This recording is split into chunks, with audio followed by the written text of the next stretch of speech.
fabulous show. Alaska. Hi, Heartbeat Alaska. It's Heartbeat.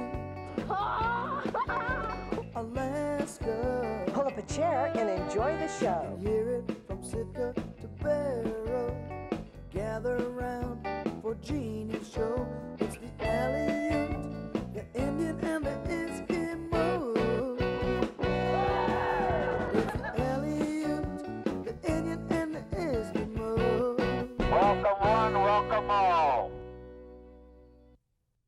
Hello everyone and welcome to Heartbeat Alaska Native News and Information. I'm Jeannie Green. Heartbeat Alaska takes you to different villages every single week.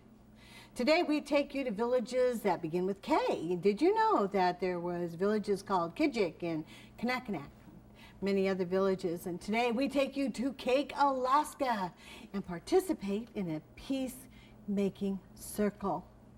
Also, we take you to Kiana, Alaska, traveling north. It's getting wintertime up here and we learn how to make baskets, sled baskets. Ooh, dog sledding is just around the corner. Thanks for joining me, and thank you, Elvin Donovan from Ukpiavik and Upiak Corporation in Barrow for giving me this beautiful utak look at the recent AFN convention. Thank you once again, Evelyn, and I'll be back with Heartbeat Alaska right after this. This program was made possible by Coeric Incorporated. Thank you, Coeric, for your generous support. Heartbeat Alaska is brought to you in part by Brown's Electric Lighting Gallery. Thank you, Brown's Electric, for your generous support of Heartbeat Alaska. Heartbeat Alaska is also sponsored by the Norton Sound Economic Development Corporation, serving the fisheries of the Bering Strait region. Heartbeat Alaska is also brought to you by Frontier Flying Service. Thank you, Frontier, for getting Heartbeat Alaska airborne. This program is also brought to you by ASRC Energy Services, a subsidiary of Arctic Slope Regional Corporation. Heartbeat Alaska is also made possible through the support of Norton Sound Health Corporation. Travel with me now to Kake, Alaska, where we experience a different kind of justice, a unique kind of justice in Alaska, a justice that focuses on rehabilitation with family, friends, and community, sitting together in a peacemaking circle.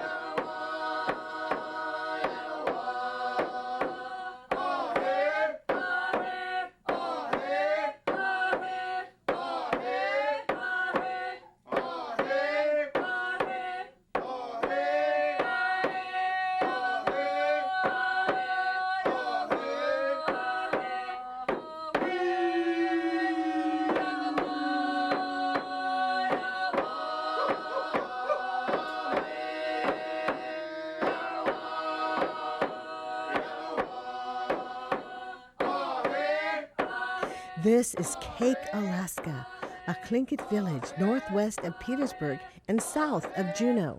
Kake lies along the traditional trading routes of the Tlingit and Haida and relies strongly on subsistence fishing and logging.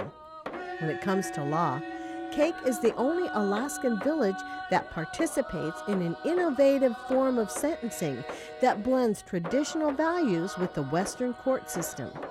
By forming a circle of wellness, family, friends, and the community can help rehabilitate and offer support to those that need it. Frank is just one success story that has benefited from the circle. Frank came in and he was arraigned, and him and his attorney talked about settling up on a case that he was involved in. So he came through here, and the Superior Court judge heard his case. He pled out, and he said he was going to be coming to the circle. Circle peacemaking in Kake is, we're the only community in Alaska that practice it, and it's we work with the court system to give people chances on straightening themselves out. And as you witnessed today, we had a celebration circle, essentially as a circle for Frank and his wife. Last month we had one for his wife Marlene, and he chose to come to the circle for support, and that's what we really offer essentially for all the people that do come to the circle. And it's just people helping one another essentially. Once they either plea out or that their attorneys and the district attorney says it's okay and the judge signs off on it, that they can come to the circle for circle sentencing. That's where we participate in it and come up with a consensus agreement for how he's going to make things right to the victim, because the victim in circles is the most important part. And that's where it becomes involved in the community, because their families, their friends, and their parents come. And like you heard today, that it reflects upon our family, our clan, and our community, what happens when something is done wrong. It affects everybody. It's like a ripple in a calm pool. It starts coming back on people, and it affects other people differently. And that's what we try to make right in our community, and that's what we're finding. That's what really works. If the district court directs somebody over toward the circle, that they have to agree to go through it. That's part of their conditions of probation. Whether you're native or non-native, we all have that seed within us to start a tradition of wellness in our culture. Because at one point, our grandparents were at this stage.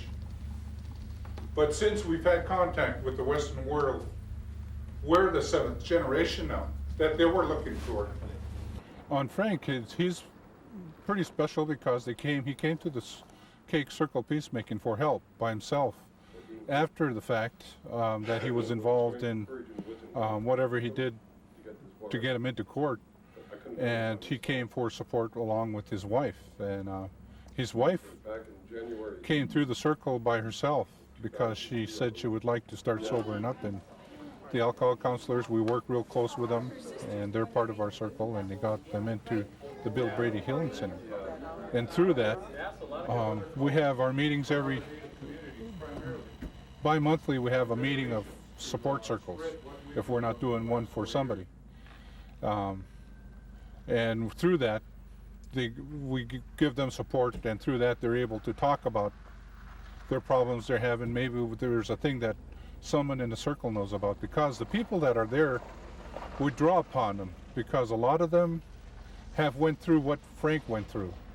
Like the elders there, they come and help us out, and they tell us what they're going to be looking at as obstacles, but nothing that might be able to really stop them from what they want to do, and that's maintaining their sobriety. And throughout this last year, we've been having them every other week with Frank. And going through that, Frank has talked a lot about things that have been bothering him through his life, and through that, he's been able to calm down a lot. And that's what I find, and that's what other circle participants find out, is that it benefits them by coming to hear people talk about problems. They thought they were the only ones that they had those kind of problems, and we get to share within this confidential circle about things that are going on in our lives. But here, Frank, he's just one of the model people that we've had, and he's been there, him and his wife, that has helped us out throughout the year that he's been sober. And we have a real good group of people that tend to just look on the bright side of things. And this is one of those days of where it's 1 year, and we thought it was a substantial achievement for a man like him to go through this, because he's been through some trying times himself. Through the efforts of the circle, Frank was able to become clean and sober, and today the circle is celebrating. Many traditional gifts are given to Frank, and many words of wisdom are handed down. Life is filled with victories we celebrate with ourselves and with others. But in Cake, Alaska, when one completes the rehabilitation program, they celebrate their victory in a fabulous way with the community. This is from the Healing Heart Council in Cake that you're part of. And Mike Kenny made this. He got a picture of you when you were carving, and it's kind of in the background.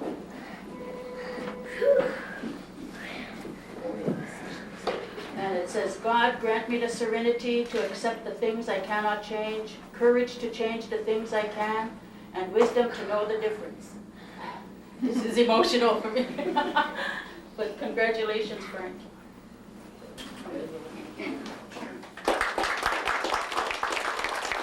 We work with the court system, but we find that people take it really personal when they come to the circle, because not only do they just come by themselves, but they have to bring family members, parents, grandparents, aunts, uncles, friends, and extended family.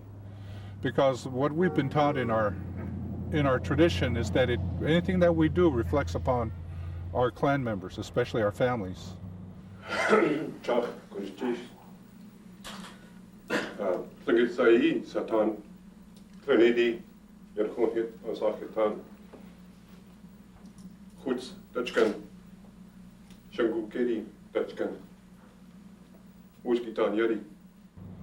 And the elders will always say, when I look at you, I look at your grandparents.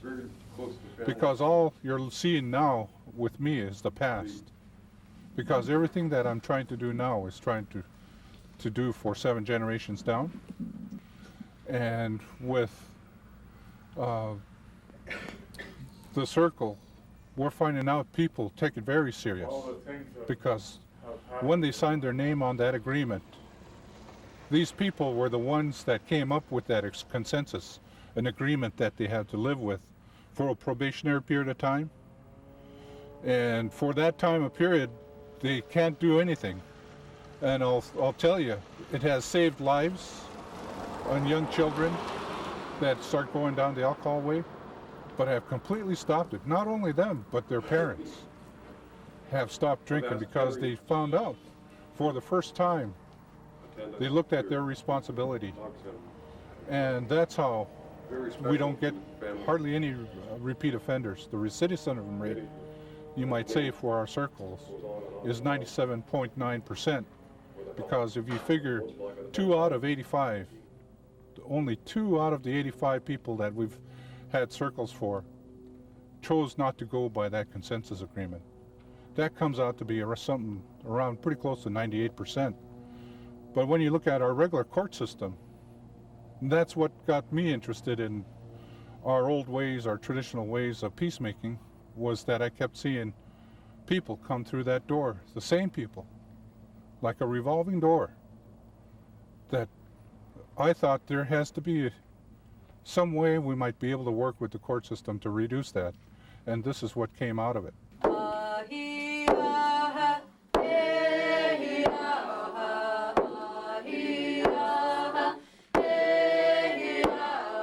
We practice just self-determination in our community. That's what it is. What people do is what they talk from the heart, just like Valentine's Day today. Is people that you saw in there were talking from the heart.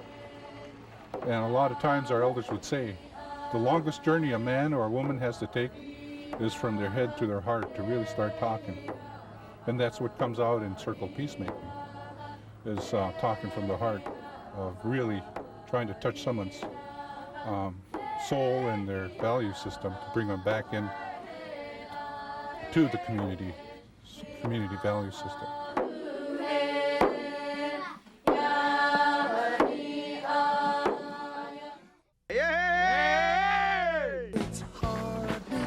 Have we touched your life?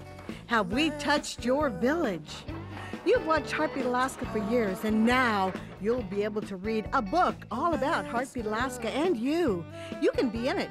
Send your story of your village or how we touched your life to jeanniegreen@ak.net or the address on the screen. Be part of the book as you've been part of the program.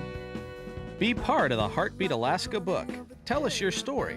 What are some of your fondest memories of Heartbeat Alaska? Jot them down or email us. And don't forget your phone number.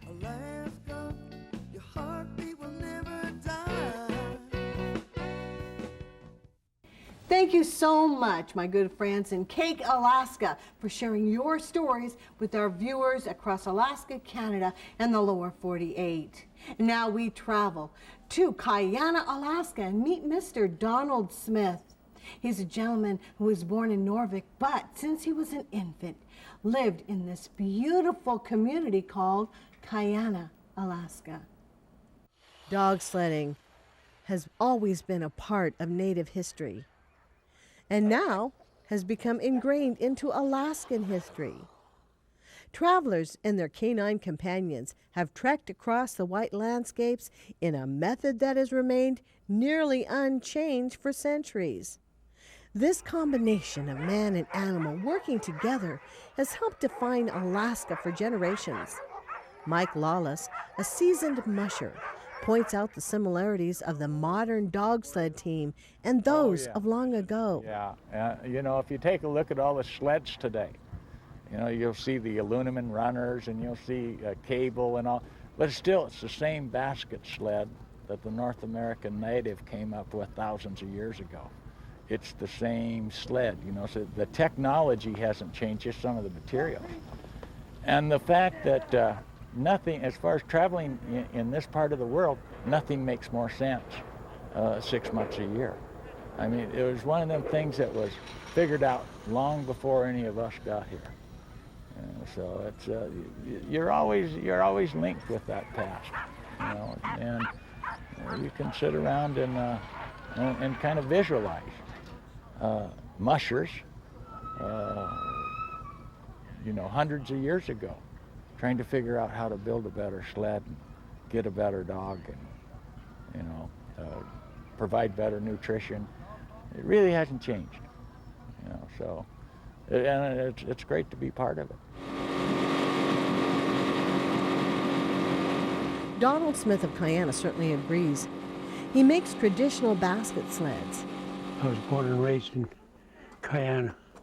I was born 1927 in Norvik. Norvik is 24 miles downstream from Kiana, and it had a little hospital at the time. That's where I was born. And I spent most of my life here in this valley, not in one spot all the time. We follow the game or fish and whatever. It's a modernized village now. You got TV, you got telephones, you got running water and sewer, and airplanes come. I don't know how many airlines come twice a day. And you can talk to the lower 48, and when you make a phone call, you can talk to people in Florida or someplace if you know who to talk to. Years ago, it wasn't like that. Years ago, when you want to go to lower 48, you have to go to Kotzebue and wait for the ship to come to Kotzebue.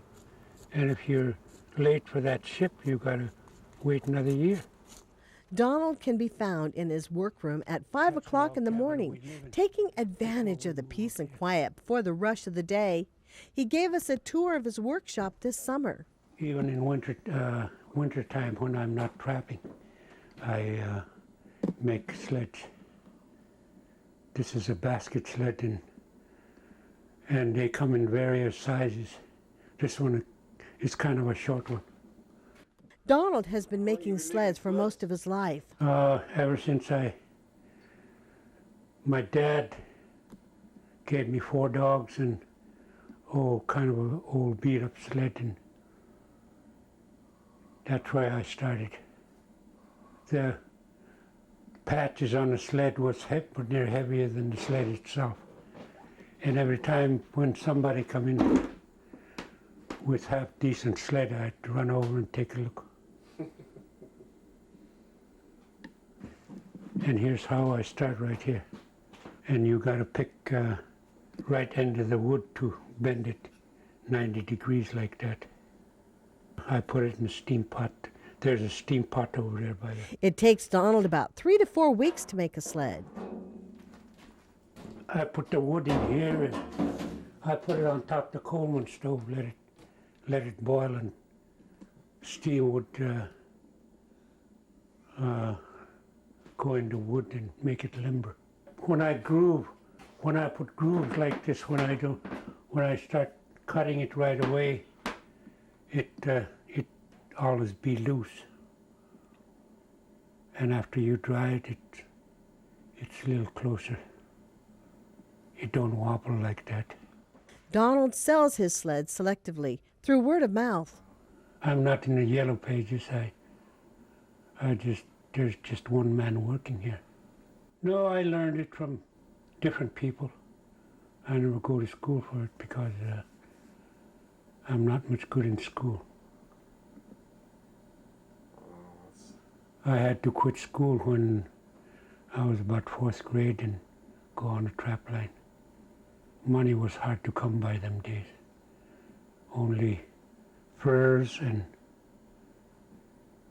whatnot. We have to get grub steak from the storekeeper to go when we go trapping. And when I started when I got a little business license here, I start making sleds even in summertime when I'm not doing too much. Today things are easier for Donald, but he still works hard. When he isn't trapping or hunting, he diligently builds his sleds. Hickory costs quite a bit, but when you get to, before hickory come around, we use birch. But there's more work in birch. If you got dollars, you might as well get flat wood instead of round tree. When you get round tree, you got to square it up, and it takes longer time. It's lighter, yes. Maybe some guys prefer birch instead of hardwood. Hickory. If you buy a sled like this, dogs would go at the fastest. They would go maybe 12, 13 miles an hour. And when you got machines, they load them up too much and start going 50 miles an hour. It's not made for that kind. Sure, it can stand when it's got no load. This one would sell for $1,800. It's a 9-foot sled. I used to just make them for myself, and I got interested in when I sell one sled. I got more than one time, and then that's when I get interested in selling sled. When you cut it too short, you got to cut another piece.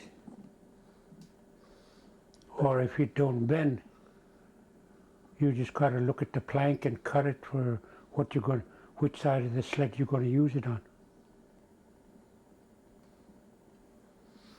Well, sometime I make 6 of them in a year. It all depends.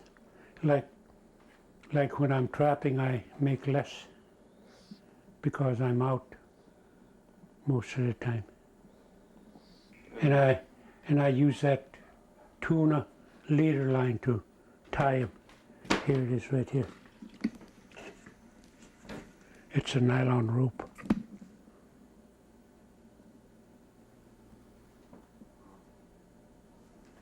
There's different sizes, and local stores got them, and I order them from Seattle too. When I finish the sled, I go here at 5 o'clock in the morning sometime, and while it's quiet, I work, and daytime I do my own chores, and sometime I work maybe 12 hours in a day. But it's kind of hard to try and work 12 hours in the shop all the time.